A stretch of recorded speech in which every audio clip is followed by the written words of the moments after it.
Histórica de los derechos humanos también va a conllevar a la clasificación de los derechos humanos. Entonces, cuando explico esta parte, si tú deseas, digamos, que te dé una noción más amplia del contexto histórico, yo te lo puedo dar, ¿ya? Entonces, ahí lo podemos ir desarrollando de manera obligatoria. ¿Ya? ¿Se entendió? Bien. Ahora, ¿cómo ves, chicos?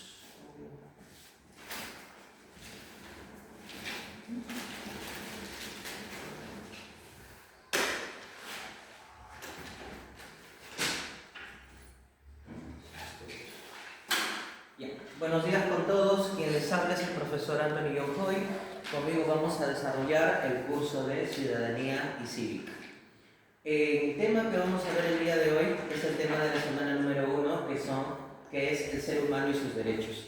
Cuando hablamos del ser humano, estamos hablando de lo que nos corresponde a cada uno de nosotros, ¿ok? Pero ¿dónde está, profesor, determinado el origen del ser humano? Primero, el ser humano se limita, digamos, a la mera existencia de la persona. Digamos que actualmente una persona nace y por el hecho de nacer viva va a ser una persona natural. Y como es una persona natural, adquiere una serie de derechos. Se les confiere una serie de derechos. Entonces, cuando hablamos de derecho, estamos hablando que desde el nacimiento el ser humano va a poseer derechos, ¿ok? Pero la concepción, ya cuando nace el tema del ser humano, tenemos que definir quiénes son los seres humanos. Entonces, cuando definimos este origen, el ser humano se diferencia del individuo. ¿Por qué? Podemos nosotros ver en la imagen, ya, aquí o aquí, ya, tenemos una persona viva. Esta persona viva, en la actualidad, ya, perfecto. En la actualidad, nace con derechos. O sea, posee derechos naturales. ¿Ok?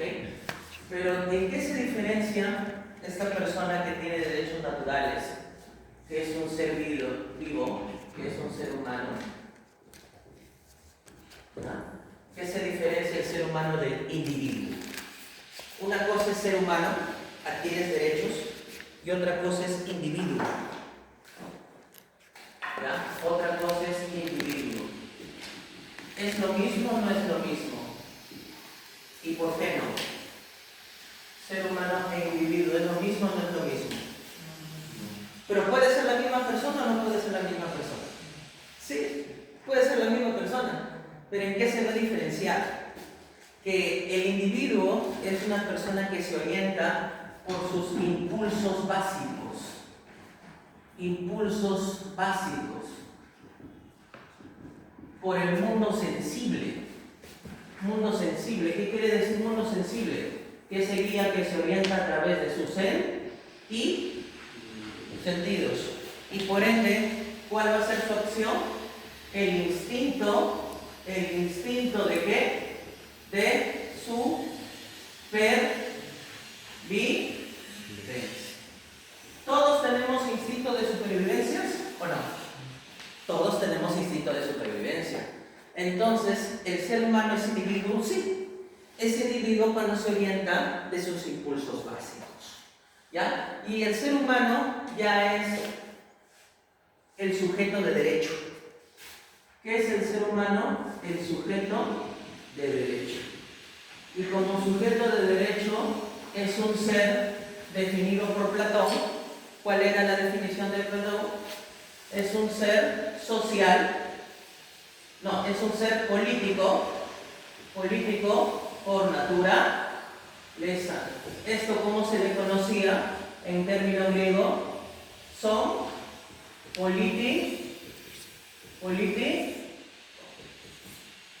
El hombre es un ser social por naturaleza. ¿Se entendió la diferencia entre ser humano e individuo? ¿Sí? Entonces, como somos seres humanos, poseemos derechos.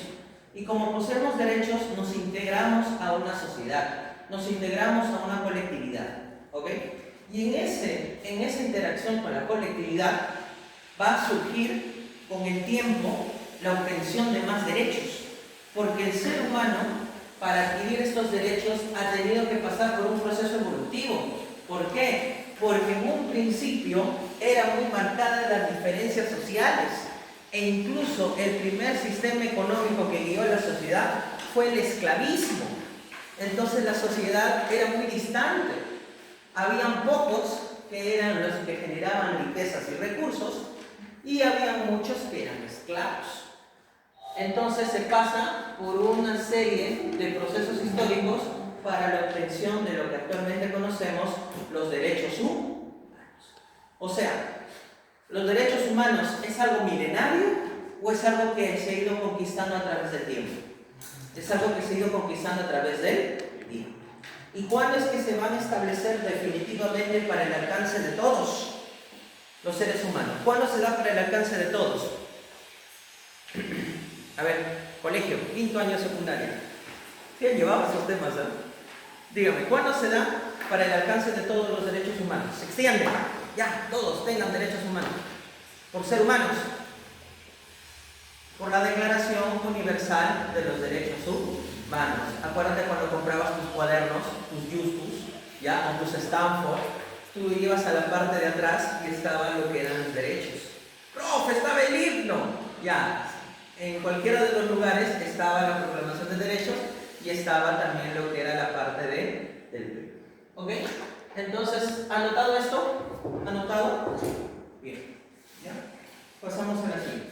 Entonces, profesor, usted me dice que el ser humano, ¿ya?, es un sujeto de derechos, son politicón, sí. ¿Y esa concepción dónde nace o cuándo nace? Nace en la antigua Grecia. ¿Qué, profe? ¿Y el hombre de la prehistoria tenía derechos? No. Pero, profesor, ¿por qué no tenía derechos? Porque era un ser que simplemente se dedicaba a sobrevivir. Y era un ser no consciente de su entorno, como un animal. Un animal no es consciente de su entorno. ¿O ustedes creen que se detiene y cuestiona? ¿Dónde estoy?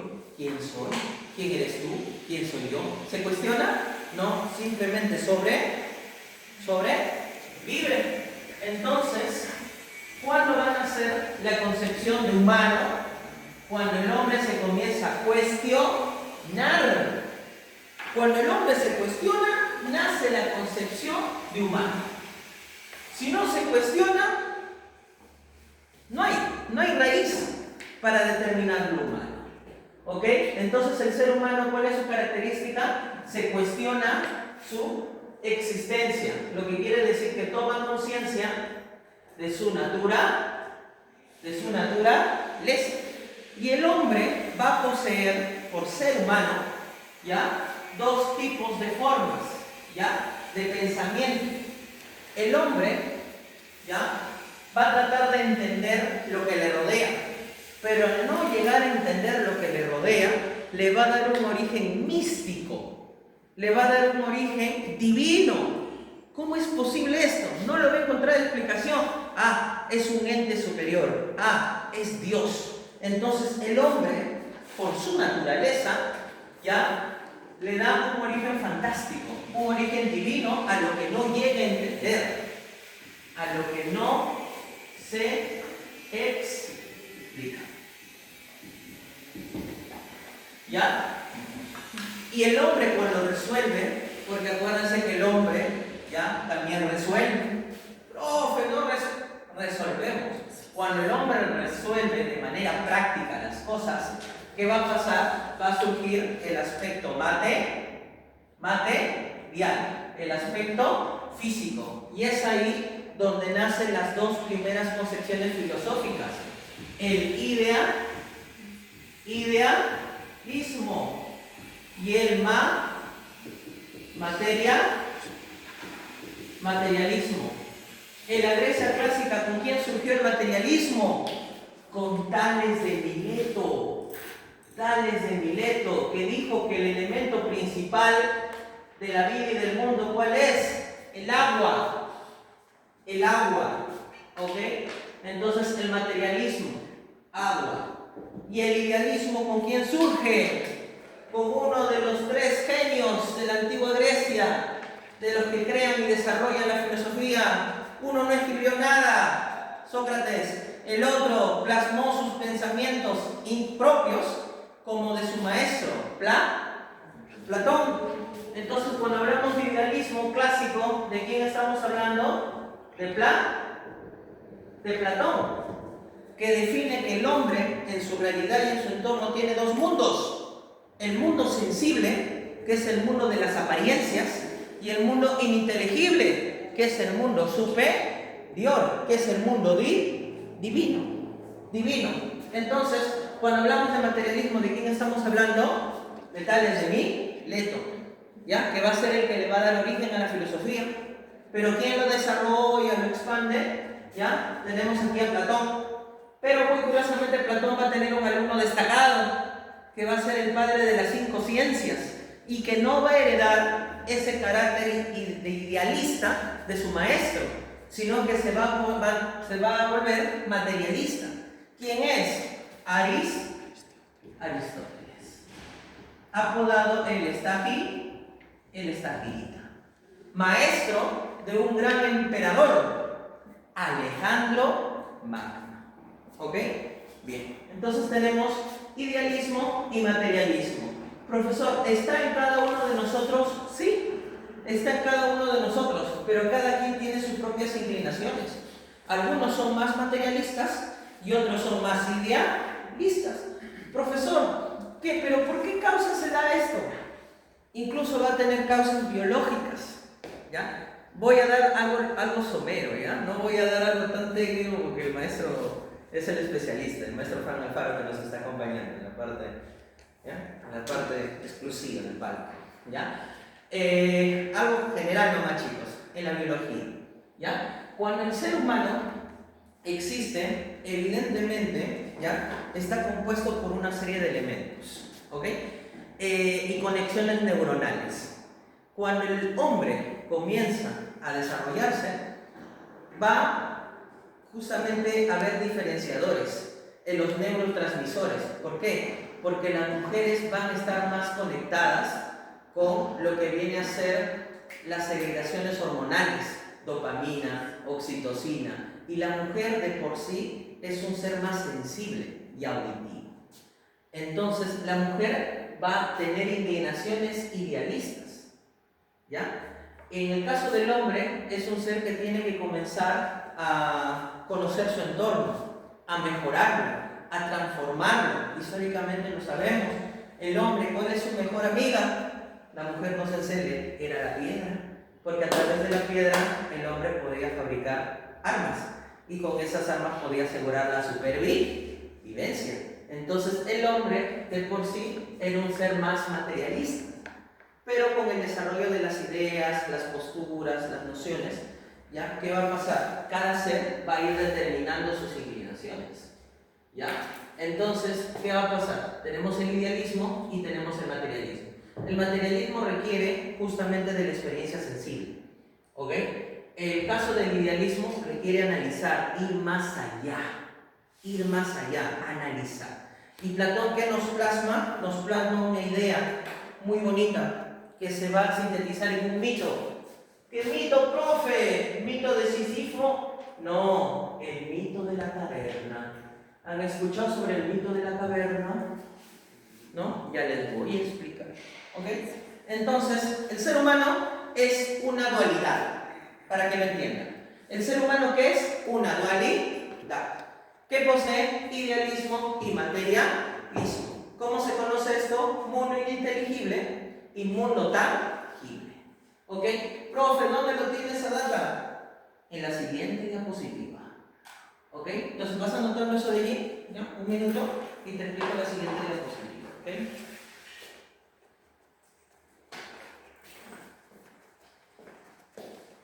Van apuntando y ahí hacemos práctica.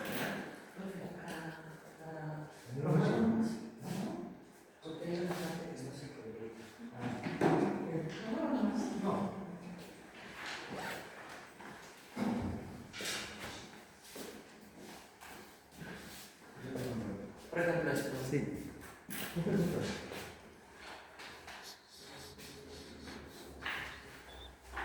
Un camino para salir de la caverna. En ese camino para salir de la caverna el hombre llega a salir y logra ver un mundo totalmente distinto a lo que él conocía, que era solamente la proyección de sombras o la escala de grises. Ve un mundo variopinto de muchos colores, se emociona y decide volver a la caverna para invitar a los otros dos a salir de esa caverna. O sea, ¿qué quiere decir? Del mundo material. Y al salir del mundo material va a conocer un mundo superior, que es el mundo ideal, el mundo inteligible, que viene a ser Dios. ¿Ok? Entonces, en eso consiste el mito de la caverna, que Platón nos dice que no hay que guiarnos de las apariencias, ¿ya? Que no hay que guiarnos solamente del mundo material, ¿ya? Porque el mundo ideal es el mundo ininteligible, que llega a conectar con Dios. ¿Ok? Entonces, el ser humano posee esas dos naturalezas. ¿Ok? Seguimos. ¿Ya? Eso se lo puede conocer con el término res cogitam y res extensa. Res cogitam es la persona que llega a pensar, que llega a tener un mundo ideal. Y res extensa es la persona que se desarrolla en su mundo material. ¿Ok? ¿Vamos a notar? ¿Ya? Esa clasificación que lo da Emmanuel Mounier. ¿Ok? Seguimos. Así como el hombre posee la naturaleza ideal y posee la naturaleza material, el hombre, ¿ya? Del hombre ha venido justamente a trasladarse este mundo ideal y material a la Constitución. Y la Constitución que posee doble naturaleza. ¿Qué quiere decir? Cuando se redacta una Constitución, la primera parte va a ser la parte dogmática. ¿Y qué es la parte dogmática? Donde están los derechos fundamentales del ser humano. ¿Y qué son los derechos fundamentales? Son aquellos derechos que no se pueden transgredir, que no se pueden suprimir, que no se pueden eliminar. ¿Por qué? Porque esos derechos reúnen justamente lo esencial del ser humano, como por ejemplo el derecho a la vida. ¿Ya? Entonces, los derechos fundamentales van a estar en la Constitución, en la primera parte, que es la parte dogmática. Y hay una segunda parte donde van a estar el resto de derechos humanos. Y en esta segunda parte donde está el resto de los derechos humanos, que se encuentran los derechos intrínsecos, porque pertenecen al ser humano, como derechos civiles y políticos. ¿Ok? Derechos civiles y políticos, los que son reconocidos por el Estado. Entonces, ¿la naturaleza del hombre cuál es? Naturaleza dual. ¿Y la Constitución posee naturaleza también dual? Sí. Posee la parte dogmática, derechos fundamentales, y posee los derechos humanos, la parte intrínseca. Cuando cambia una Constitución, ¿cambia la parte dogmática? No. La parte dogmática se mantiene, porque son los derechos fundamentales del ser humano. ¿Así me entendieron? Ser humano, derechos humanos, Constitución. ¿Sí? ¿Están entendiendo? Bien. ¿Ok? Profe, ¿cuándo los derechos humanos son reconocidos como tal y se extienden para todos los humanos del mundo? Esta diapositiva yo se lo voy a pasar, chicos, también, por si acaso. ¿Ya? Cuando los derechos humanos se hacen como tal, derechos humanos, y se extiende a todo el mundo, ¿cuándo? Con la Declaración Universal de los Derechos Humanos. ¿Y esto cuándo se da? En un escenario Segunda Guerra Mundial. ¿Y por qué motivo se va a generar la Declaración Universal de los Derechos Humanos? Porque justamente el ser humano entendió que ya no podían soportar una tercera guerra mundial, porque acuérdense que las dos guerras mundiales han sido muy seguidas. La primera guerra mundial, ¿cuándo ocurrió? Básico, chicos, a ver. 1914 a 1918. ¿Y de ahí cuándo se generó la Segunda Guerra Mundial?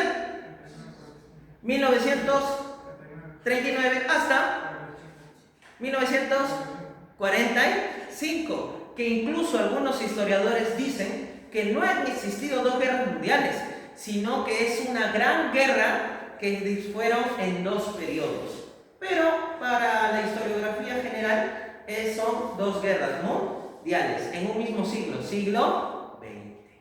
Entonces entendieron que ya no pueden seguir discutiendo. necesitan establecer una base de derechos humanos para promover la paz, para promover la protección del medio ambiente y para poder garantizar la dignidad y derechos del ser humano.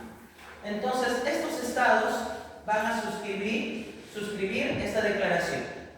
Y profesor, ¿quiénes lo van a impulsar? Europa.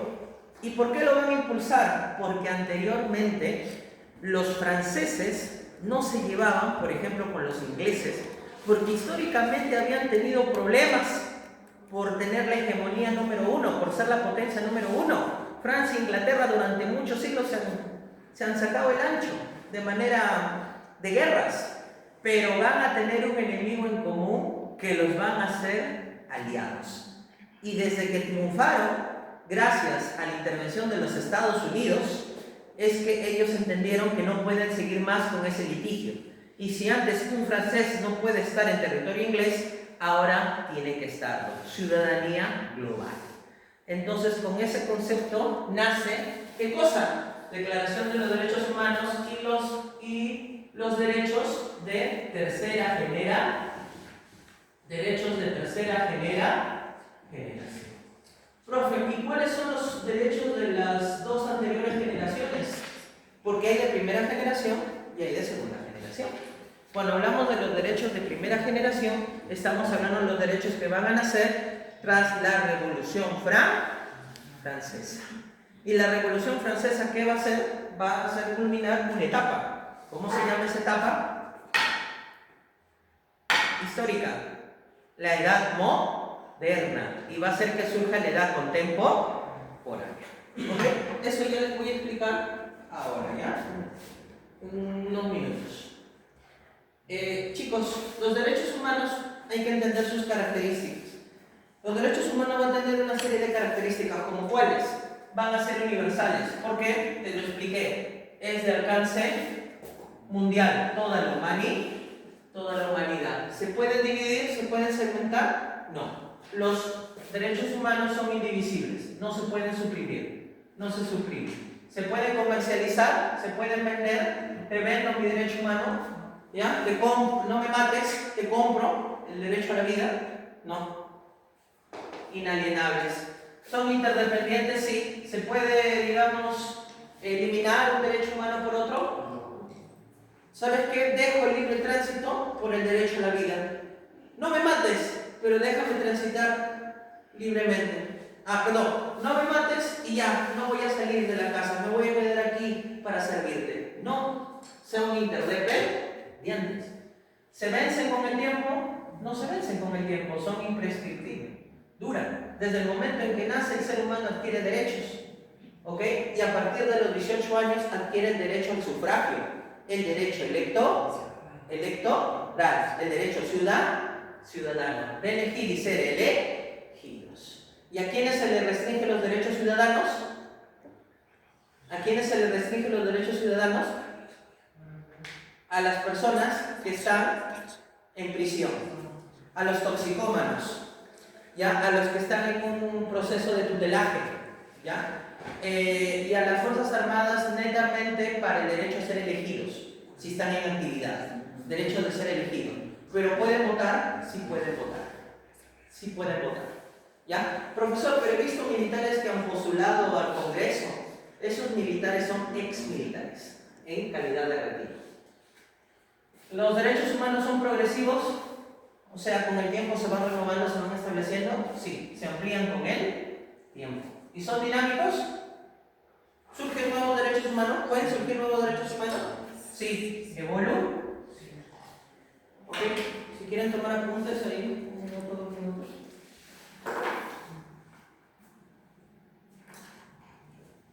Termino de hacer esto y les dejo que hagan la práctica, chicos, ¿ya? Así como les digo.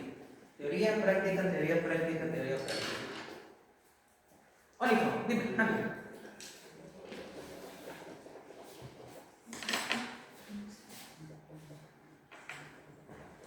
No se hacen universales, ¿qué va a suceder? Los derechos humanos alcanzan ya a expandirse en los estados y los estados lo van a asumir a través de la Constitución. Entonces, nosotros tenemos que guiar nuestros derechos en torno a la Constitución. ¿Y cuál es nuestra Constitución vigente? La Constitución de 1993. ¿Y cuál es el carácter de esta Constitución? ¿Es vitalista o es personalista? Es personalista. ¿Por qué? Porque está enfocado en la persona desde su primer artículo. Porque el primer artículo, ¿qué dice? ¿El derecho a la vida? No. Dice el derecho a la dignidad humana. El respeto a la dignidad humana. Defensa de la persona y respeto de su dignidad, que son fin supremo de la sociedad y el Estado. ¿Ok? Entonces, el primer artículo, ¿qué nos dice que es el fin supremo del Estado? ¿Asegurar la vida? No. Asegurar la defensa de la persona humana y su dignidad. ¿Ok? Entonces, es una constitución personalista la que tenemos. Profesor, ¿es distinta a la Constitución del 79? La del 79 también era personalista. O sea, en eso mantienen el mismo carácter. ¿Ya? Base legal de los derechos humanos. Para hablar de derechos humanos ya tenemos que ir a lo que es el derecho civil. Porque el derecho civil tiene que ver con las personas civiles. O sea, con todo lo que viene a ser el ser humano. Y aquí hay que entender algo bien particular. Que el artículo 1 del Código Civil nos hablan de los sujetos de derecho. ¿Y quiénes son los sujetos de derecho? Son aquellas personas que reúnen derechos. Y cuando hablamos de la persona nacida, inscrita en el RENIEC, estamos hablando de persona natural. ¿Quién es persona natural? El nacido vivo. Profesor, quiere decir que cuando alguien está en gestación, el hijo no tiene derechos. Sí tiene derechos, pero tiene nada más el derecho a la vida. Entonces, el concebido, que no es persona, tiene derechos, tiene un derecho, el derecho a la vida. El derecho a la vida. Y una vez que nace, se confiere de un grupo de derechos. Profe, ¿y va a tener derechos ciudadanos? A partir de los 18 años. ¿Ok?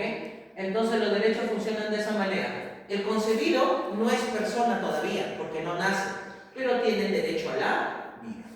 La persona nacida viva tiene derechos, sí, y como tiene derechos, también va a tener deberes.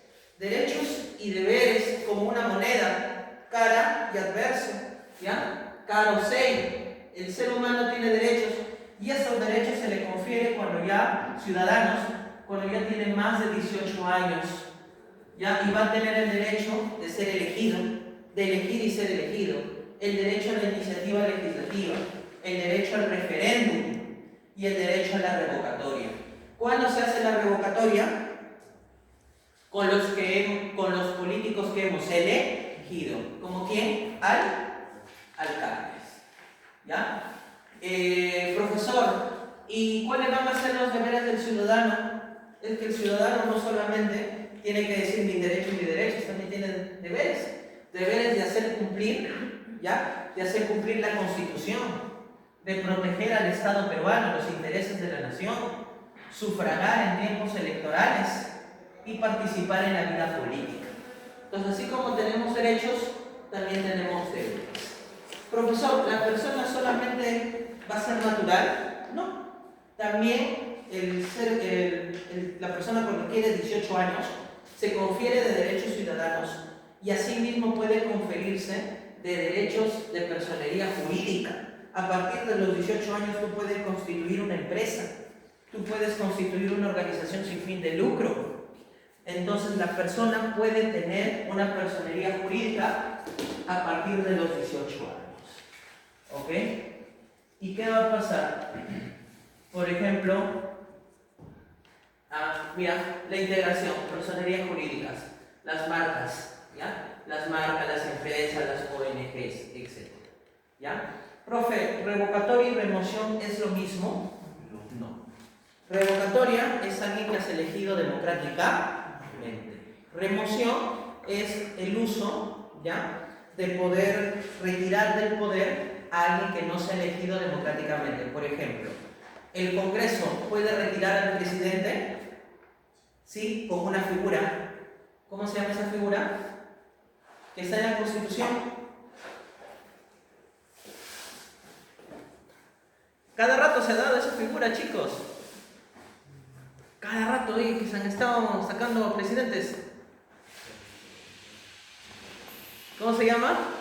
Que está en la Constitución. ¿El ministro de Estado? No, esa es interpelación. Lo de ministro es interpelación. Se puede interpelar al ministro.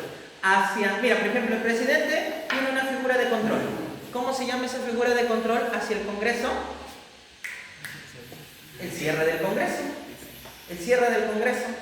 El Congreso hacia el Estado, hacia el Poder Ejecutivo, tiene una figura de poder, ¿sí? ¿Cómo se llama? La interpelación de ministros. Puede interpelar ministros, ¿ya? ¿Y qué puede hacer hacia el presidente? Hay una figura en la Constitución. Vacancia presidencial. ¿A través de qué? ¿Que está contemplado en la Constitución? Incapacidad moral. Incapacidad moral. ¿Ok? Entonces, cuando hablamos de emoción, estamos hablando de lo que está ligado a qué? La expulsión. Puedes aumentar el área. ¿Sí? Con el zoom, ¿no? Con el zoom. Aumenta el área, aumenta, y ahí puedes hablar. Aumenta para que ellos puedan mirar la letra. Ajá. Ya. Mucho mejor. Ya, Si tienes algún problema, se estanca algo, pones ahí escape y de nuevo lo voy a Ya, ahí lo voy manejando. Gracias. Y con el círculo para derecha o izquierda. ¿Esto? Ajá, para derecha o izquierda. Ajá. Ya. Tú lo pones zoom y para derecha o izquierda vas manejando. Chévere. Gracias.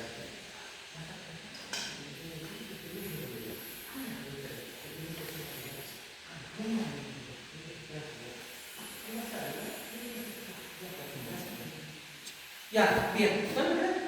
¿En qué me quedé? Estaba hablando sobre la incapacidad moral del presidente. ¿Ya? Exacto. ¿Ya? Entonces, remoción es la figura que se usa para sacar del poder a funcionarios que no necesariamente los ha elegido democráticamente. Por ejemplo, al alcalde se le puede sacar, el ciudadano lo puede sacar. La vacancia está dentro de la relación. Pertenece, son dos figuras, pero vacancia, sí, claro, está dentro de la remoción. Pero no hay que confundir, o sea, lo principal aquí, ¿cuál es, chicos? Lo principal, ¿cuál es? Diferenciar entre revocatoria y remoción. Revocatoria lo hace el ciudadano, ¿ok? Es una medida de control ciudadano. Y la remoción es de un control gubernamental. ¿Quién lo puede hacer? Lo pueden hacer funcionarios. Por ejemplo, los consejeros pueden expulsar al alcalde, sí. ¿El alcalde puede expulsar a un consejero? Sí. Organismo de control político. ¿Sí me deja entender? ¿Sí? Y esos derechos, esos que te estoy hablando, ¿cuándo va a acontecer? Cuando cumples más de los 18 años. Entonces, ¿el ser humano concebido tiene derecho? Sí, derecho a la vida. Naces, te confieren una serie de derechos. Derecho a la educación, derecho a la vestimenta, derecho a una vivienda, derecho a la identidad. ¿Sí me entienden? Cumples 18 años, tienes derechos políticos y puedes tener derechos jurídicos. ¿Entendido? ¿Entendido? Listo. ¿Cuál es el organismo que protege los derechos de los niños? Dime. El organismo que protege no los desampara.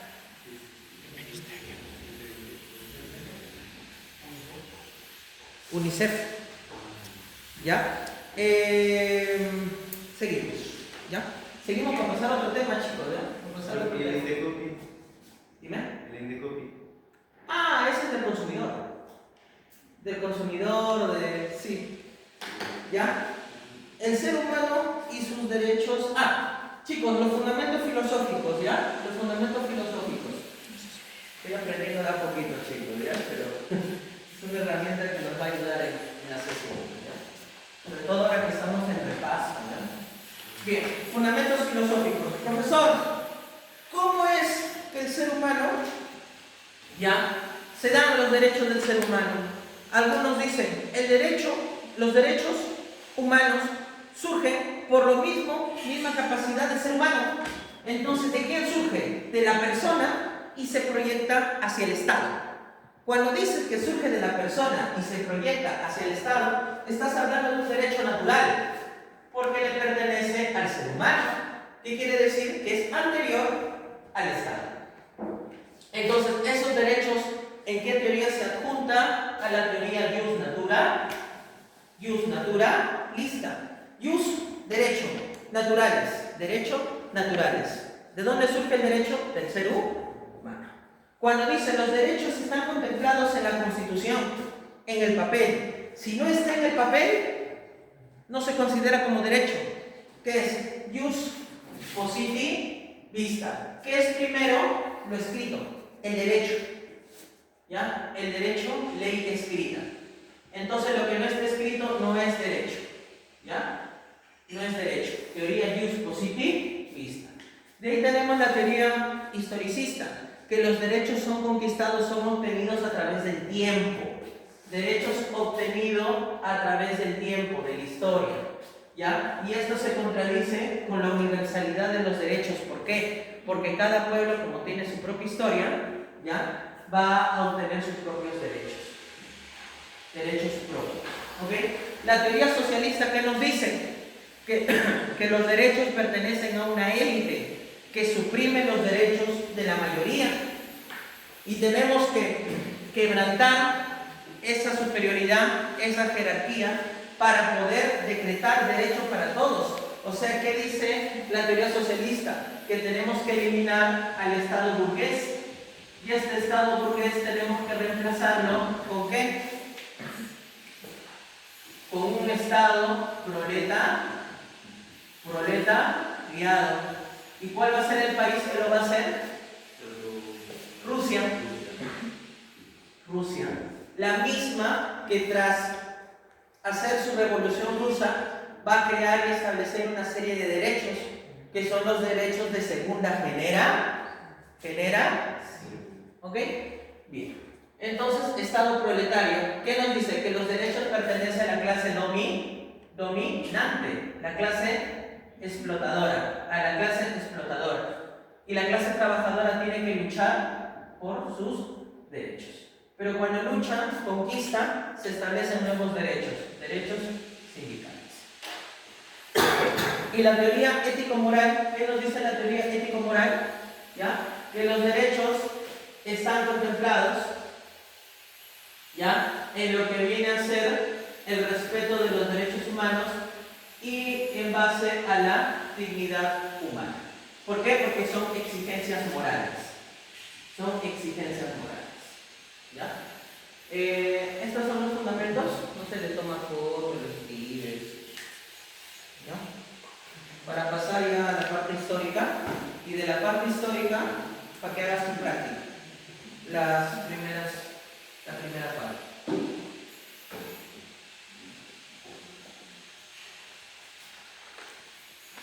Ahí sí, ¿no?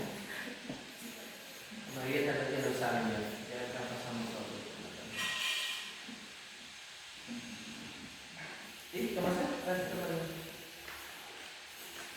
Ya. A ver, rapidito. ¿Te acuerdas que te he hablado de la clasificación de los derechos humanos? Ya, vamos todos juntos, ¿ya? Clasificación de los derechos humanos. ¿Cuántos derechos humanos hay? Son muchos. ¿Pero cuántas clasificaciones? 3. Formalmente 3. Pero incluso se habla de una cuarta. Y esos derechos de cuarta generación son los derechos tecnológicos. De cuarta generación. Lo que tienes que considerar es eso. Que son derechos tecnológicos. Por ejemplo, el hecho de que los entes gubernativos tengan una medida de protección, ¿ya? Protección de la data, solicitar información, se te tiene que brindar la información, se tiene que proteger también la información, ¿ok? Pero son derechos que todavía se están formando, todavía se están moldeando, o sea, no es que ya están constituidos, contemplados, no, todavía están en evolución. reproducción, en dinamismo, ¿ya? Derechos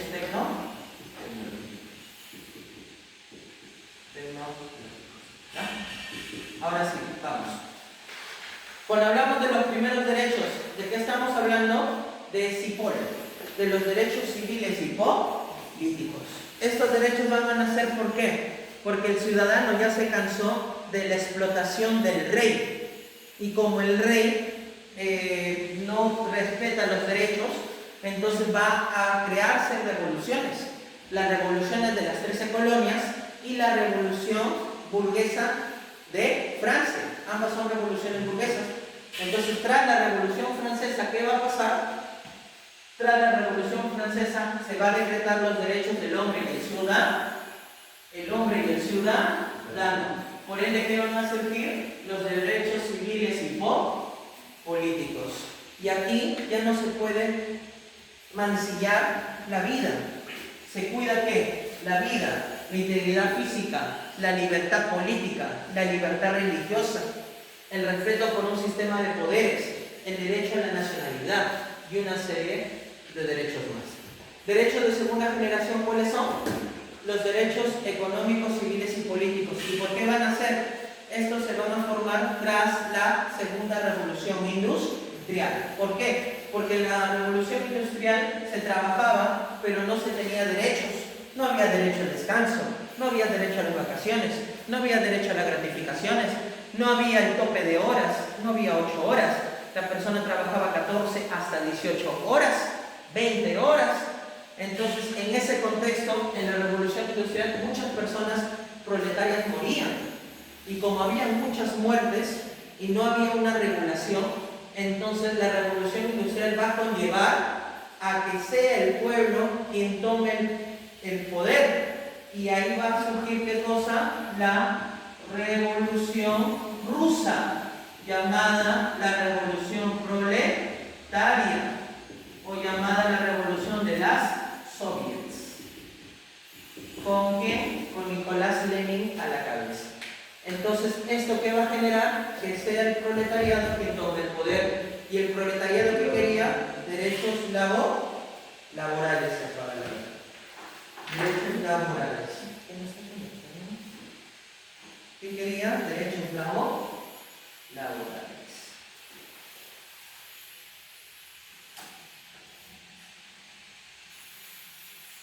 ¿Ok? Derechos laborales. Entonces, ¿cuáles van a ser esos derechos laborales, chicos? Derecho al trabajo, a la seguridad social, al salario justo, a la sindicalización, a la educación. Mis hijos no tienen por qué ser explotados como yo. Mis hijos necesitan ser educados. Entonces se reconoce el derecho a la educación y el derecho al descanso, a las vacaciones y a todo eso. ¿Ya? Profe, en el Perú, ¿cómo se dio en el Perú? En el Perú también se fue ganando los derechos. ¿Con quién comenzó a otorgarse los derechos laborales? Con Guillermo Billinghurst, en el periodo de la Reconstrucción. ¿Ya? En la República Aristocrática, Guillermo Billinghurst. ¿Ya? Los derechos a las 8 horas de trabajo, a los trabajadores del Callao. ¿Y con quién se extendió? Con José Pardo Barrera. ¿Ya? Los derechos de trabajo, 8 horas de trabajo. ¿Ya? Y de ahí tenemos los derechos de tercera generación. Derechos ambientales de los pueblos o derechos solidarios. ¿Y por qué derechos solidarios? Porque acuérdate que los países europeos ya se habían sacado el ancho en las 2 guerras mundiales. Entonces se declaró Declaración Universal de los Derechos Humanos y con eso tenemos que buscar la paz, un medio ambiente sano, ¿ya? Y la libre determinación de los pueblos. ¿Ya? Tomen apuntes o tomen foto, explico lo histórico y hacemos la práctica. Los derechos de segunda generación también eran los recreativos, ¿no? Sí. Bien, seguimos chicos, ¿ya? ¿Sí les tomaron foto? Se congelaron.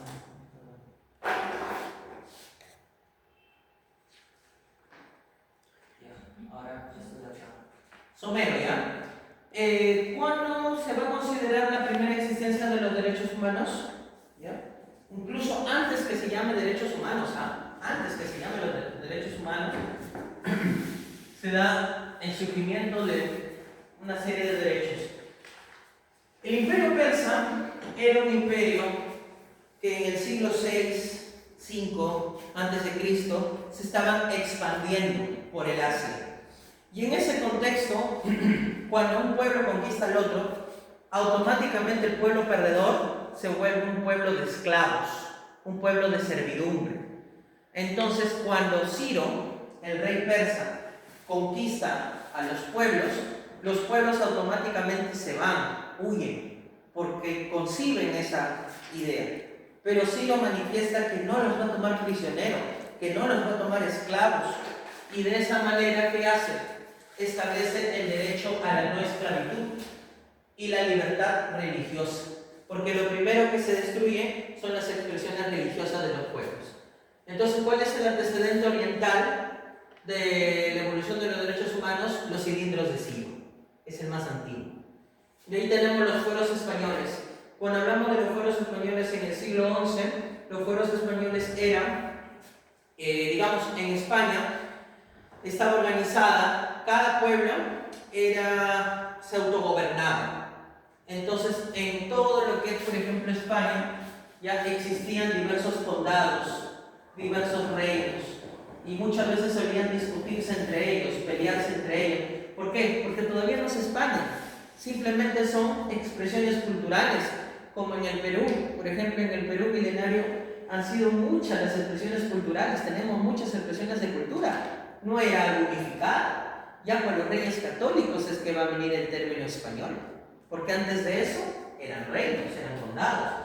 Entonces, en ese territorio, como constantemente solían luchar entre ellos, entonces se va a establecer los derechos más antiguos del occidente. ¿Y qué se va a establecer? Inviolabilidad de domicilio, o sea, como hay que vivir en paz, ¿no? Y protección a la propiedad privada. Es como decir, no hay que atacarnos, no hay que atacarnos.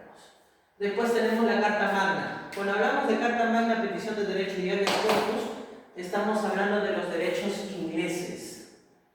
Derechos ingleses. O sea, profesor, el antecedente más antiguo, ¿de dónde viene? De los persas, que también se le llaman medos. Y por eso derivan las guerras médicas en historia. ¿Ya? De ahí, el antecedente más antiguo, profe, tenemos a España. Pero ahí tenemos la contribución de los ingleses. Después de los ingleses, tenemos de los norteamericanos. Y de los norteamericanos viene el máximo desarrollo, el umbral. ¿Con quién? Viene con Francia. Y después de Francia, profe, el más trascendente, la Declaración Universal de los Derechos Humanos. ¿Ok? Entonces, esta es la evolución. Cuando hablamos de los derechos ingleses, tenemos la Carta Magna. Juan sin tierra, que era primero.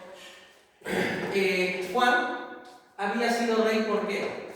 Porque sus hermanos murieron y no le quedó otra que aceptar. Y cuando aceptó, como él era el hijo que no le dieron herencia, entonces prácticamente no tenía posesiones. Y al no tener posesiones, los varones ingleses que sí tenían posesiones, tenían más influencia que Juan sin tierra. Entonces en ese contexto le dice, oye, ¿sabes qué? Hay que negociar. ¿Ya? Tú no vas a establecer impuestos, no vas a invadir la propiedad privada y te dejo gobernar. Entonces, ¿qué va a surgir? ¿Ya? Va a surgir los derechos de libertad humana, propiedad privada y un justo juicio. Petición de derechos. Acá hablamos del rey Carlos I. Profe de España, no, de Inglaterra. Y el habeas corpus, hablamos del rey Carlos II. De España, profe, no, de Inglaterra. ¿Qué pasa con Carlos I? Carlos I, acuérdate, este periodo, siglo XVII, ¿qué te conté al inicio de toda la sesión? ¿Inglaterra y Francia eran amigos, como lo fueron en el siglo XX? ¿O eran enemigos? Eran rivales, acérrimos, se detestaban durante siglos, no se pasaban, y estaban constantemente organizando sus fuerzas armadas Entonces, en ese contexto, el rey Carlos I solía cobrar impuestos, aumentar los impuestos, abusar, digamos, de su ciudadanía, con el tema de obtener dinero para la guerra. Y en ese contexto ya se crea la petición de derechos para hacer de que no cometa más abusos. ¿Ok? Se le limita el poder a Carlos I. Y en el habeas corpus, ¿qué va a pasar? Carlos II, con la misma situación del rey Carlos I, porque estaban en guerra, era el modus operandi, ¿ya? Entonces se le va a poner un límite con el habeas corpus. ¿Y qué es el habeas corpus? La protección del cuerpo, o sea, de la libertad personal. Porque antes te exigían, Carlos II, si no me pagas, te llevo prisionero. Si no me pagas, te castigo. Y lo hacía.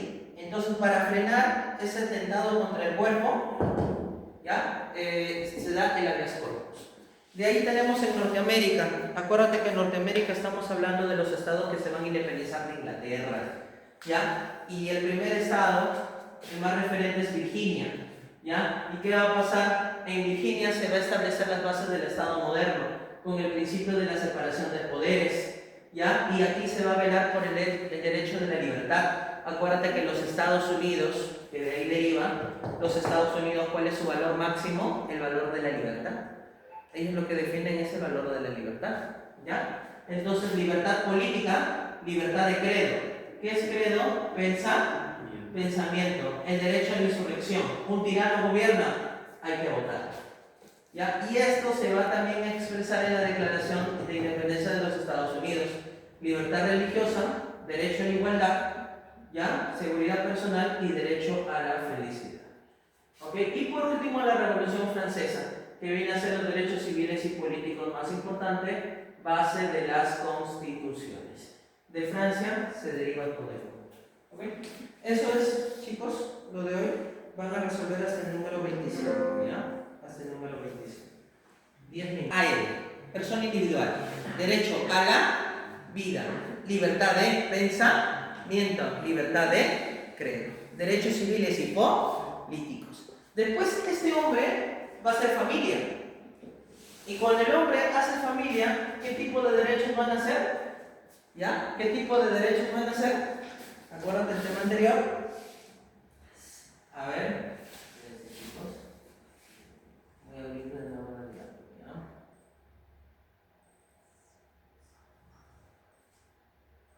Acá está. Los derechos económicos, sociales y culturales, que van a ser colectivo, mira, sindicalización, educación, ¿de quién? De él, de los obreros y de las personas, salario, o sea, se hace colectivo, ¿ya? Pero ¿cuándo es que ya se va a pensar en algo más general, en algo universal?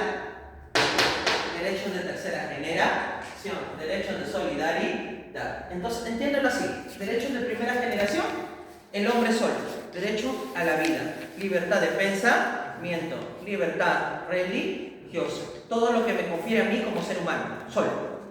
Segunda generación, ya no solamente yo tengo que velar por mis hijos. Si me pasa algo, derecho al trabajo, derecho al salario, derecho a las vacaciones, a la sindicalización.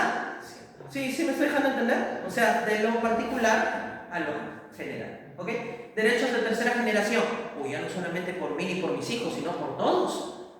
¿Ya? Derechos de tercera generación. Derecho a la paz, medio ambiente sano, etc.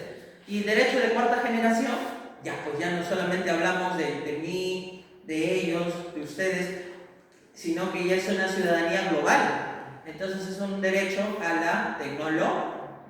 Tiéndanlo así, los derechos humanos. Primera generación, segunda generación, tercera generación, cuarta generación. ¿Me entendieron? ¿Sí? Ese es el datito que les doy para que no se vayan a confundir, porque muchos se suelen confundir aquí. ¿Ya? O sea, si no te aprendes un histórico para diferenciarlo, apréndetelo con lo que te he dicho ahorita. ¿Ya? Bien. Y otro dato, la familia, el ser humano, tiene prole, tiene herederos. ¿Ya? Nosotros tenemos padres, familiares, etc. ¿Ya? Aquí estamos hablando de una familia que directa. Familia directa. Pero esta persona tiene, supongamos, un hermano más. ¿Ya? Un hermano más. De este hermano más también va a tener sus ¿qué? Sus filios, sus hijos. Ya, supongo que este tiene 3, ¿ya? 3, ¿ya? ¿Ya? A con B. Familia directa, familia extensa. Ya hablamos de una familia más extensa. ¿Ya? Si viven en una misma casa, familia integrada o agregada. ¿Ya? Entonces, aquí hay una familia directa y aquí hay otra familia directa. ¿Así me estoy dejando entender? Si lo juntamos, ¿ya? Integrada. Si sacamos uno de acá y acá, agregada. Pero estos de aquí, ¿qué pasa? Cuando tú hablas de familia directa, están integrados hijo, padre. Si hay el tronco en común vive contigo, abuelo, familia directa. ¿Ya? Pero ¿qué pasa? ¿Quién une una familia A con una familia B? ¿Quién une a estos dos? Son hermanos, ¿verdad? ¿O no son hermanos? Son hermanos. ¿Quién une? ¿Quién es el tronco en común? Los abuelos. ¿Ok? Entonces te voy a escribir abuelos. Abuelos. ¿Ya? Entonces, ¿qué va a pasar? Si tú tienes que decir ¿cuántas líneas? ¿Ya? ¿Cuántos grados en línea directa hay de ti a tu abuelo? Cuentas sencillo. De ti a tu abuelo. Entonces, arriba de ti, ¿quién está? Tú eres hijo. Y dice, de ti hacia tu abuelo. Hijo, padre y abuelo. Un ejemplo. Entonces, ¿cuántas líneas hay?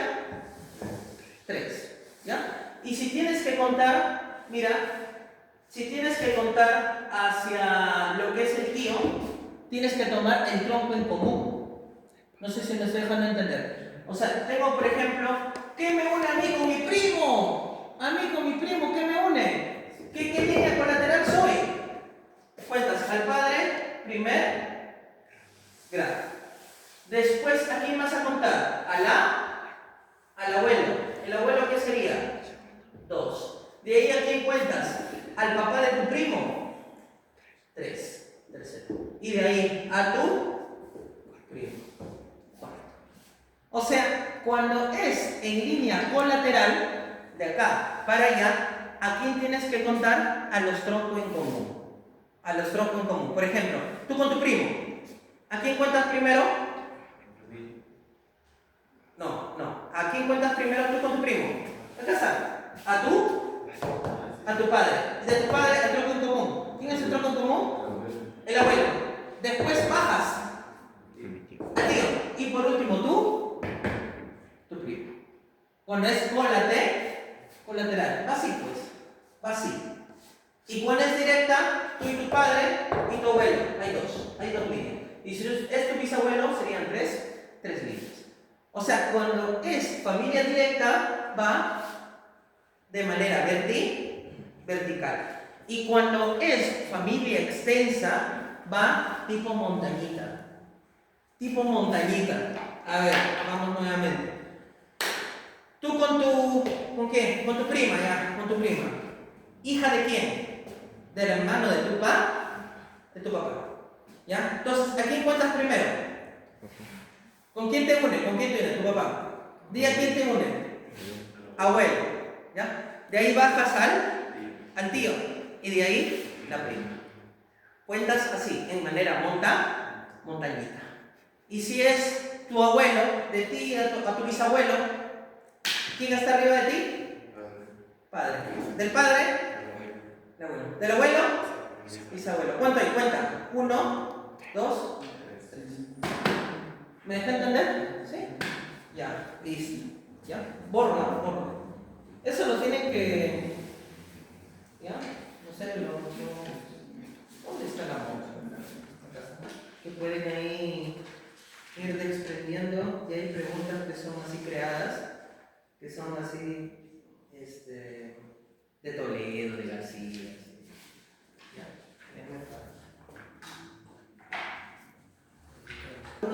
Constitución Política del Perú, ¿cuál es el principio fundamental que guía la existencia y la acción de la sociedad y el Estado? ¿Ves? ¿Por qué? Porque nuestra Constitución es personalista. 2.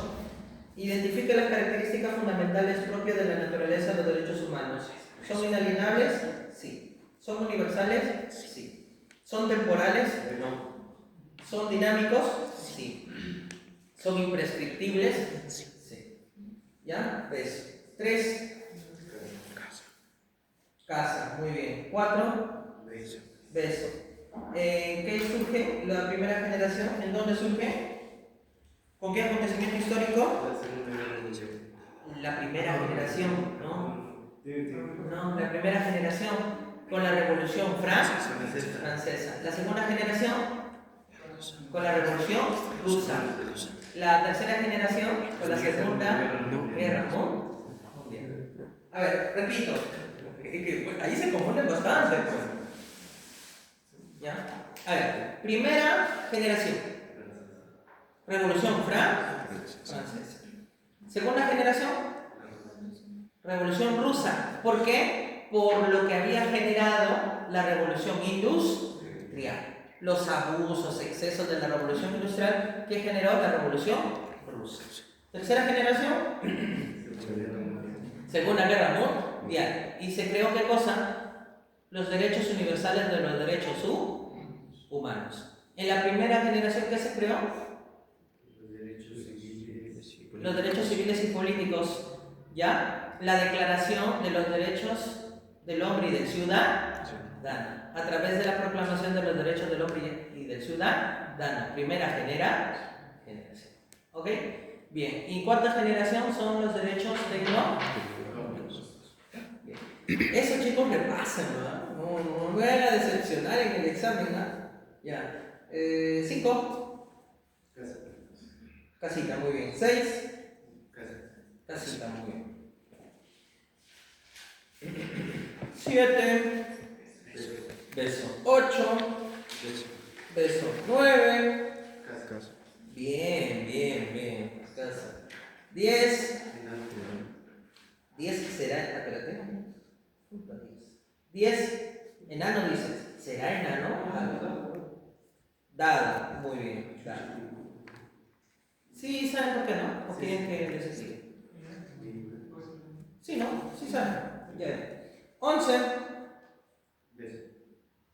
Tribunal Constitucional. Casa. ¿Por qué? Acuérdate. A ver, lo leemos, ¿ya? Un país firma la Convención Americana sobre los Derechos Humanos.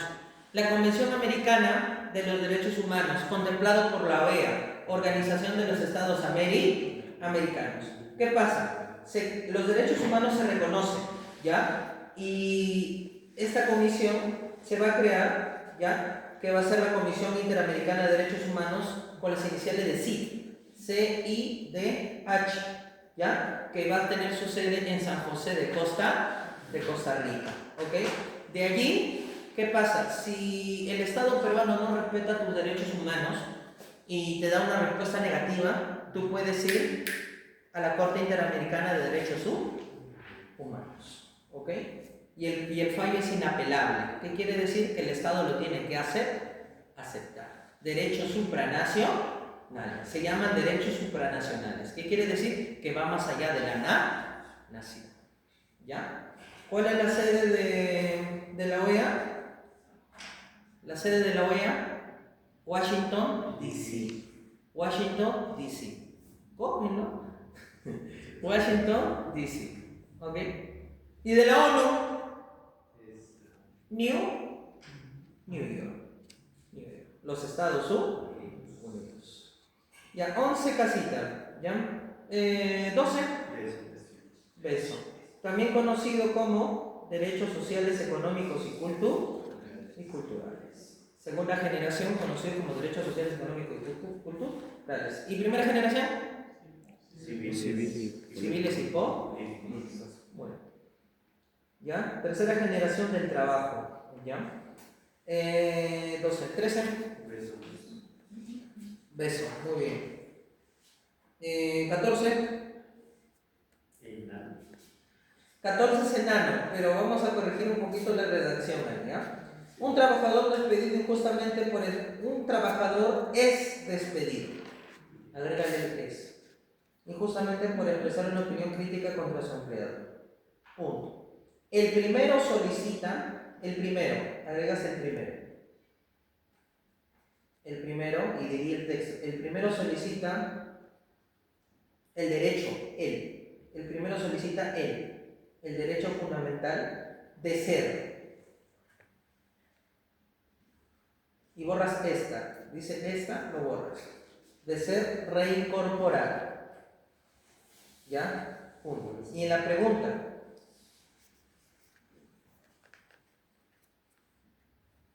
¿qué motivó y qué derecho afectó el empleador? Sería que derecho afectó. O bueno, ¿qué derecho afectó? No, madre, listo. Para evitar la redundancia. ¿Qué derecho afectó? ¿Ya? ¿Qué derecho afectó? Ya, ahora sí. Libertad de expresión. ¿Ok? ¿Por qué? Porque le dio una opinión y lo votó. No le gustó. Oye, ¿por qué metes a tu mujer a la chamba? No trabaja. Oh, fuera de acá. ¿Ya? Libertad de expresión. 15. La Declaración de Independencia de los Estados Unidos establece que será beso, será, la inviolabilidad del hogar. No. ¿Dónde surgió la inviolabilidad del hogar? Fueros españoles. ¿Ya? Entonces, ¿cuál sería? 1, 2 y 5. Libertad religiosa, no se olviden, ¿eh? Estados Unidos, libertad religiosa. Ya, eso es básico, libertad religiosa siempre, ¿no? 16. Casita, son y Bibi, sí. 17. Beso. Infrescript.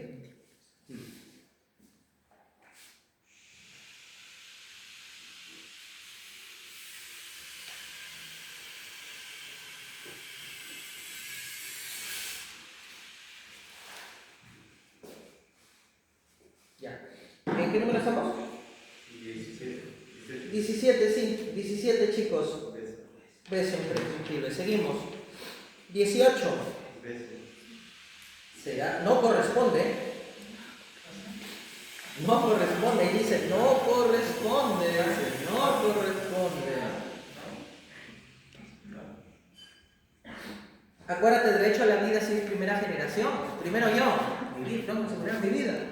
¿Ya? Dado. Derecho a la vivienda y la recreación. Esos son de segunda generación. Su compañero dio la acotación. Derecho a la recreación, segunda generación. ¿Ya? Bien.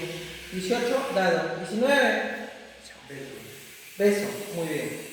20. Casa. Muy bien. ¿Por qué casa? Porque atenta contra la vida, la integridad física también. 21. Estos derechos se han incorporado a fines del siglo XX y comienzos del siglo XXI. Ya te está diciendo fechas, ¿eh? Su objetivo es favorecer las relaciones pacíficas, ya, la paz. Tercera generación. Enano. Derecho a la asistencia humanitaria.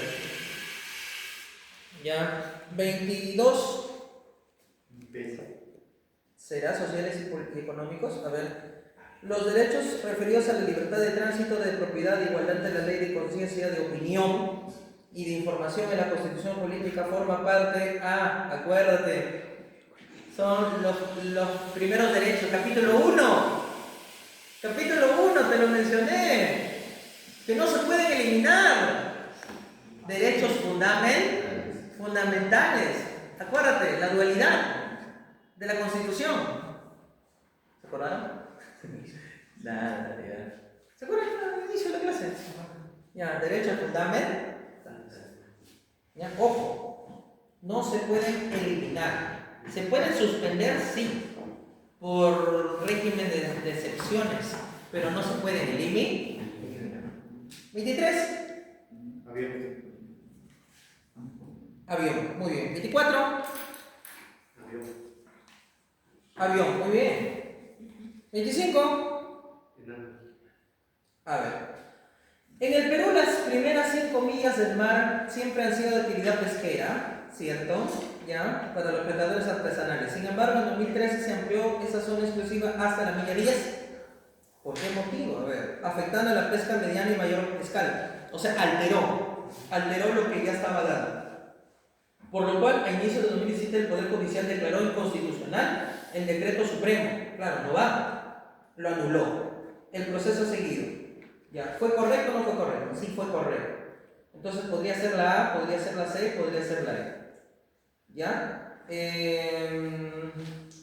Porque puede anular cualquier decreto. Ojo, el Poder Judicial no puede anular cualquier decreto. ¿Ya? Es por acción popular. Por acción popular. Que está ligado al hecho de que las normas, digamos, decretos, ya no pueden ir encima de la Constitución. Ya no pueden ir encima de la Constitución. O sea, observó, dijo, no está bien esto. Entonces, no. Ya. Familia y matrimonio. A ver, 26. Casa. Determina el grado de parentesco por línea colateral, tía, abuela y su sobrino nieto. Uy, ya. Ya, a ver, vamos, tía, abuela, sobrino, nieto. Ya, tía, abuela y abuela. Abuela y sobrino nieto. Ya. ¿Quién es el tronco en común?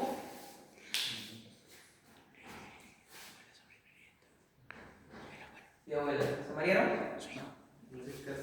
A ver, vamos por partes, ¿ya? Sobrino nieto, ¿ya?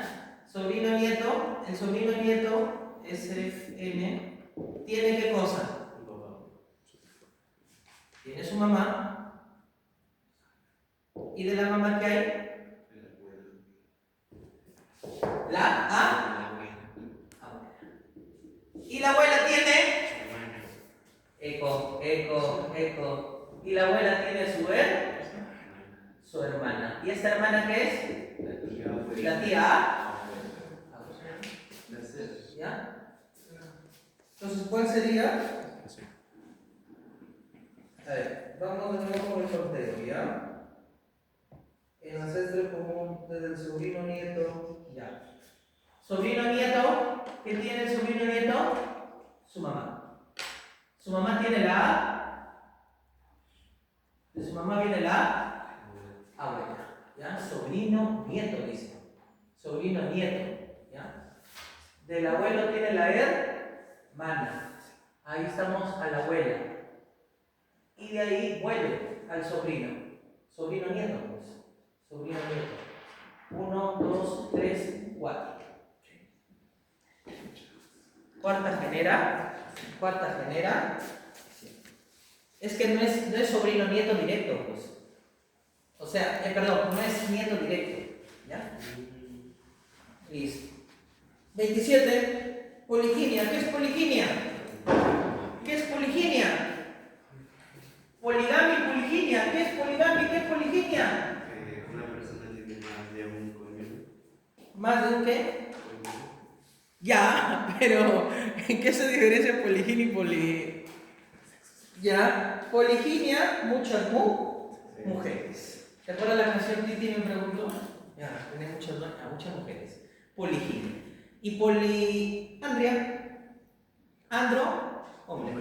Muchos hombres. ¿Ok? Entonces analicemos. La 27, poliginia. Dado. ¿Dado? No, cases. Es casa. ¿Ya? ¿Involucra la pluralidad de consortes, o sea, de hombres, de parejas? Sí. ¿Elimina la exclusividad del amor conyugal? Sí. ¿Se desconoce la dignidad de la mujer? Es un objeto, pues. 4. ¿Subordina los vínculos de amor y compromiso al ser reemplazado por el placer sexual? Sí. ¿Impide la procreación? No. Listo. 28. Clave, chicos.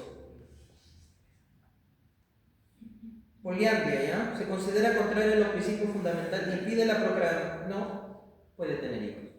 Aunque haya prole, la educación será descuidada, sí. no le va a prestar atención al hijo. Teniendo la mujer más de un marido, la paternidad es incierta, obviamente. Desaparece el amor paterno, exacto. Se desconoce la dignidad de la mujer, no, porque estamos hablando del hombre. Entonces sería 2, 3 y 4. 29. Según las clasificaciones sociológicas y antropológicas de la familia basada en la elección de la pareja, ¿qué tipo de familia se configura cuando la persona elige a su cónyuge dentro de su propio grupo o comunidad familiar? Endogamia. Endogamia. Lo que se dice coloquialmente incesto, formalmente es endogamia. ¿Ya? Y vamos a ir a familia en una parte del cuadro, una imagen, y ahí justamente va a haber una familia endogámica, que es la familia española de los Habsburgos. Endogamia es cuando Endo, interno. Gamia, relación. Dime, dime. y entiendo como que incesto es como que solo mantiene relaciones así entre. Claro. Endogamia. Endogamia ya es un vínculo mayor. Es un vínculo formal. Sí. Es un vínculo formal. Exacto. ¿Ya? Hay un vínculo formal, endogamia. En cambio, bueno, en incesto puede ser solamente relaciones casuales. Sí, cierto. Pero con un vínculo familiar. Muy bien. ¿Qué número? 30. Exogamia, casa. 31. Tipo de familia donde la autoridad familiar que impera radica en la autoridad del padre. El padre manda. Nadie refuta. Beso, patriarcal. 32. El 15 de abril del presente año el Poder Judicial impuso la condena privativa de la libertad al matrimonio conformado por el ex mandatario peruano Ollanta Humala Tasso y su cónyuge Nadine Heredia. Por lavado de activos agravado. Asimismo, el hermano de la ex primera dama, Ilan Heredia Alarcón, fue sentenciado a 12 años de prisión en calidad de coautor del delito anteriormente mencionado. Si la pena privativa de libertad se efectiviza en ambos padres, estos perderían la patria potestad del menor Samín Humala Heredia. Ojo, si ambos van a prisión, cosa que no pasó, ¿ya? ¿Y qué pasaría o podría pasar con el menor de edad o los menores de edad? La primera pregunta, ¿estos perderían la patria potestad? Si ambos van a prisión, sí. Solo lo que... No, sus abuelos o familia... ¿qué pasaría con los menores de edad? ¿Los abuelos familiares asumirían la custodia, sí o no? Sí. ¿Un albergue podría asumir la custodia si no aceptan los anteriormente mencionados? Sí. ¿Clave? Casita. Va, abajo está la respuesta.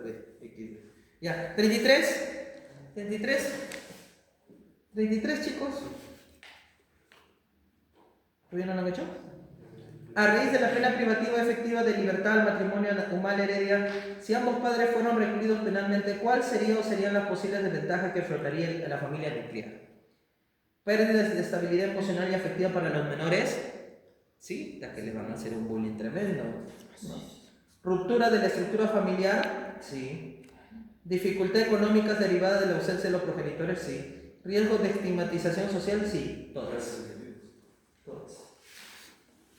34. En el año 2002, cuando acontecía en el Perú el gobierno del presidente Alejandro Toledo Manrique, una niña de nombre Saraí, a través de un proceso judicial, exigió al entonces mandatario nacional el reconocimiento a la paternidad, el derecho a la identidad. Dicho suceso demoró en ser asumido por el ex mandatario, pero finalmente se logró. Ya que eso fue polémico, ¿eh? Esa noticia fue bien polémica. ¿Qué tipo de familia caracterizó al vínculo Saraí y al expresidente Alejandro Toledo tras haberse reconocido la paternidad? Monoparental. Muy bien. Muy bien. Si la chica hubiera ido a vivir con el papá Toledo y el Ianca, ¿ya? Es otro tipo de régimen, ¿ya? Listo. 35. En abril de 2019, el ex mandatario, líder del partido aprista, el señor Alan, yo no le he puesto doctor, señor, Alan García Pérez, tras haber sido informado en su vivienda ubicada en Lima, que las investigaciones sobre sus presuntos actos de corrupción habían avanzado y que había una orden de detección preliminar en su contra, este decidió solicitar un momento o tiempo para poder entregarse a la justicia, darme un tiempo para pensarlo. En ese momento él decidió dirigirse y extraer su arma personal, con el cual decidió quitarse la vida. según el parte médico e información oficial que se comparte en la prensa peruana que estuvo presente dicho día. Por lo antes expuesto, podemos afirmar que, tras el fallecimiento del expresidente Alan García Pérez, considerando que tuvo hijos dentro y fuera del matrimonio, ¿qué tipo de familia pasó a conformarse en su núcleo familiar? O sea, en su familia directa. Fácil, si está la ausencia de él, monoparental. No está el padre, ya, listo. 35.2. Al momento de fallecer el exmandatario Alan García Pérez, este mantenía aún vigente el vínculo con Pilar Nores. ¿Qué tipo de sociedad ganancial se estableció en su relación conyugal? Bienes o sociales. 35.3. Tras el fallecimiento del expresidente Alan García Pérez, su hijo menor Federico Dantón recibió una pensión mensual otorgada por el Estado peruano bajo el concepto de ley 26519. ¿Qué régimen económico se estableció en este beneficio? Podría ser herencia testamentaria, porque hay, o sea, sería normalmente herencia, pero él entra en un régimen especial por haber sido presidente.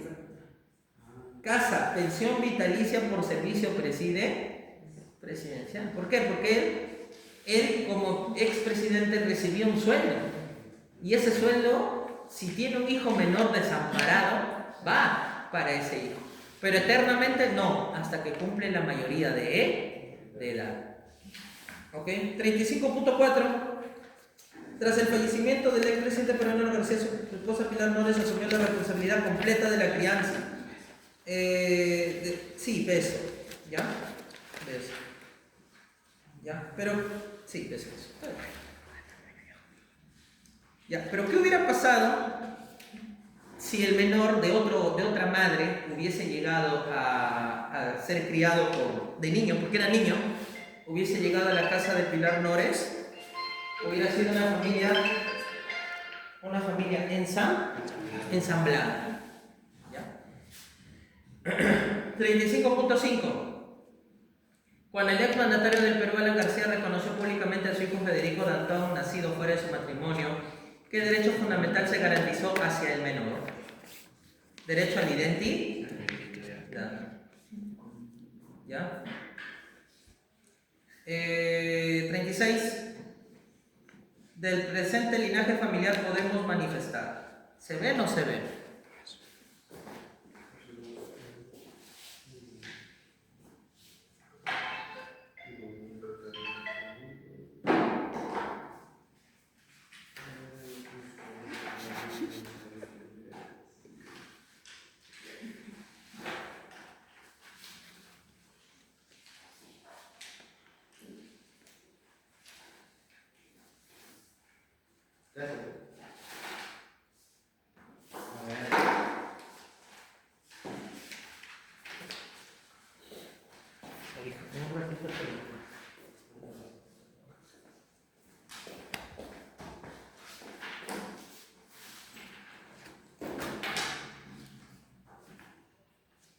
¿Ya? ¿Estamos subiendo, muchachos?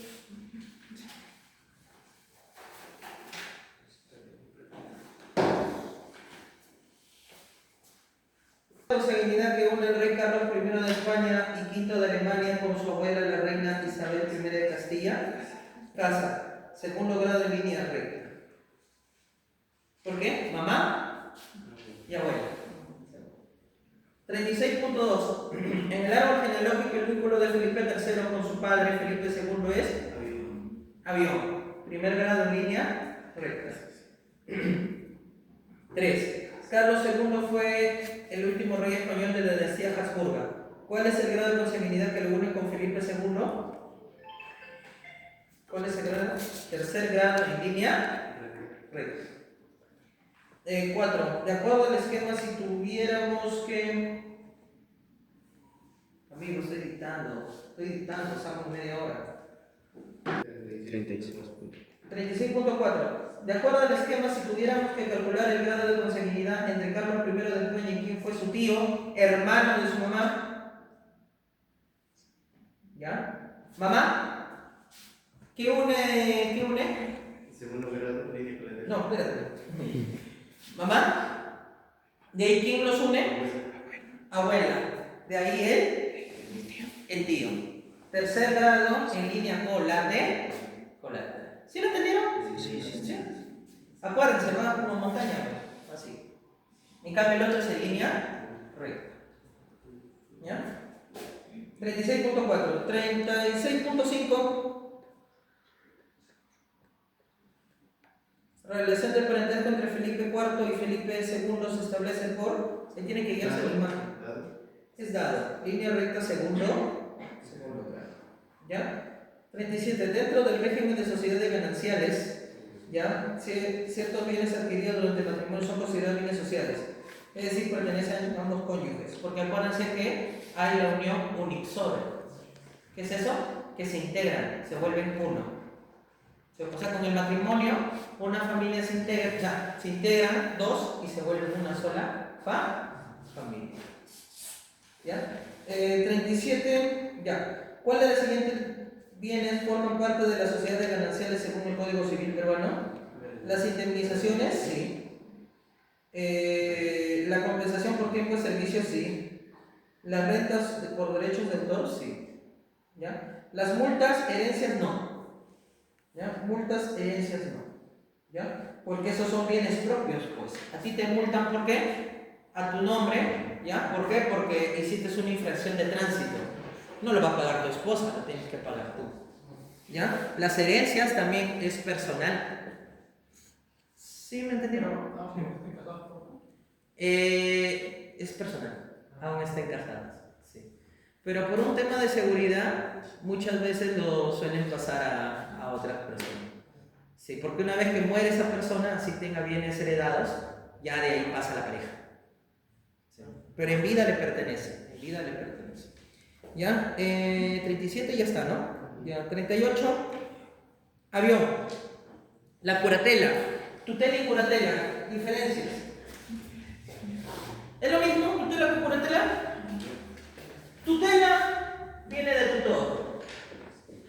Y curatela viene de curatorio. ¿Qué va a ser, profe? ¿Qué va a ser? Tutela viene de tutor y curatela viene de curatorio. ¿Qué va a ser, profe? ¿Ya? Tutor se da a un menor de edad.